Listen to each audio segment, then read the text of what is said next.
শ্রী শ্রী ঠাকুরমায়ের কথা চ্যানেল থেকে আপনাদের সবাইকে সুস্বাগতম। ওং স্থাপকায় চ ধর্মস্য সর্বধর্মস্বরূপিণে অবতার বরিষ্ঠায় রামকৃষ্ণায় তে নমঃ নম। কলিকাতায় ঈশ্বরচন্দ্র বিদ্যাসাগরের সঙ্গে শ্রীরামকৃষ্ণের মিলন। তৃতীয় পরিচ্ছেদ। ব্রহ্ম অনর্বচনীয় অবপ্রদেশম। ব্রহ্ম যে কি মুখে বলা যায় না। সব জিনিস উচ্ছিষ্ট হয়ে গেছে। বেদ, পুরাণ, তন্ত্র, স্বরদর্শন সব এঁটো হয়ে গেছে। মুখে পড়া হয়েছে, মুখে উচ্চারণ হয়েছে, তাই এঁটো হয়েছে। কিন্তু একটি জিনিস কেবল উচ্ছিষ্ট হয় নাই, সে জিনিসটি ব্রহ্ম। ব্রহ্ম যে কি আজ পর্যন্ত কেউ মুখে বলতে পারে নাই। বিদ্যাসাগর বন্ধুর প্রতি। বাহ, এটি তো বেশ কথা। আজ একটি নতুন কথা শিখলাম। শ্রীরামকৃষ্ণ। এক বাপের দুটি ছেলে। ব্রহ্মবিদ্যা শিখবার জন্য ছেলে দুটিকে বাপ আচার্যের হাতে তুলে দিলেন। কয়েক বছর পরে তারা গুরুগৃহে থেকে ফিরে এলো। এসে বাপকে প্রণাম করলে। বাপের ইচ্ছা দেখেন এদের ব্রহ্মজ্ঞান কিরূপ হয়েছে। বড় ছেলেকে জিজ্ঞাসা করলেন, বাপ, তুমি তো সব পড়েছ, ব্রহ্ম কিরূপ বলো দেখি। বড় ছেলেটি বেদ থেকে নানা শ্লোক বলে বলে ব্রহ্মের স্বরূপ বোঝাতে লাগলো। বাপ চুপ করে রইলেন। ছোট ছেলেকে জিজ্ঞাসা করলেন। সে হেঁট মুখে চুপ করে রইল, মুখে কোনো কথা নাই। বাপ তখন প্রসন্ন হয়ে ছোট ছেলেকে বললেন, বাপু, তুমিই একটু বুঝেছ, ব্রহ্ম যে কি মুখে বলা যায় না। মানুষ মনে করে আমরা তাকে জেনে ফেলেছি। একটা পিঁপড়ে চিনির পাহাড়ে গেছিল। একদানা খেয়ে পেট ভরে গেল, আর একদানা মুখে করে বাসায় যেতে লাগলো। যাবার সময় ভাবছে, এবার এসে সব পাহাড়টি লয়ে যাব। ক্ষুদ্রজীবীরা এই সব মনে করে, জানে না ব্রহ্ম বাক্য মনের অতীত। যে যতই বড় হোক না কেন, তাকে কি জানবে? সুখদেবাদি না হয় ডেও পিঁপড়ে চিনির 8-10টা দানা না হয় মুখে করুক।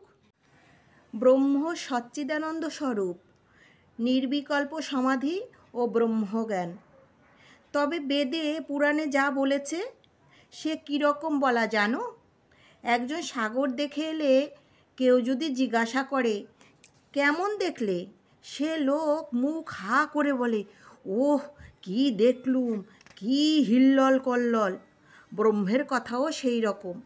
বেদে আছে তিনি আনন্দ স্বরূপ, সচ্চিদানন্দ। সুখদেবাদি এই ব্রহ্মসাগর তটে দাঁড়িয়ে দর্শন স্পর্শ করেছিলেন। এক মতে আছে তারা এই সাগরে নামেন নাই। এ সাগরে নামলে আর ফিরবার জো নাই। সমাধিস্থ হলে ব্রহ্মজ্ঞান হয়, ব্রহ্ম দর্শন হয়। সে অবস্থায় বিচার একেবারে বন্ধ হয়ে যায়, মানুষ চুপ হয়ে যায়। ব্রহ্ম কি বস্তু মুখে বলার শক্তি থাকে না। লুনের ছবি, লবণ পুত্তলিকা সমুদ্রে মাপতে গেছিল, সকলে হাস্য। কত গভীর জল, তাই খপর দেবে। খপর দেওয়ার হলো না, যাই নামা অমনি গলে যাওয়া। কে আর খপর দেবে? একজন প্রশ্ন করিলেন, সমাধিস্থ ব্যক্তি যাহার ব্রহ্মজ্ঞান হয়েছে, তিনি কি আর কথা কন না? শ্রীরামকৃষ্ণ বিদ্যাসাগরের প্রতি। শঙ্করাচার্য লোক শিক্ষার জন্য বিদ্যার আমি রেখেছিলেন। ব্রহ্মদর্শন হলে মানুষ চুপ হয়ে যায়। যতক্ষণ দর্শন না হয় ততক্ষণই বিচার। ঘি কাঁচা যতক্ষণ থাকে ততক্ষণই কলকলানি। পাকা ঘিয়ের কোনো শব্দ থাকে না।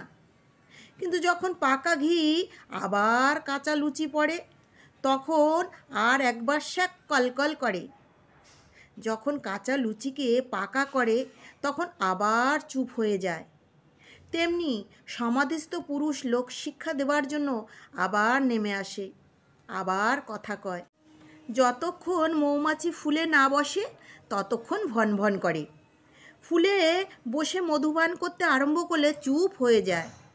মধুপান করার পর মাতাল হয়ে আবারও কখনো কখনো গুনগুন করে।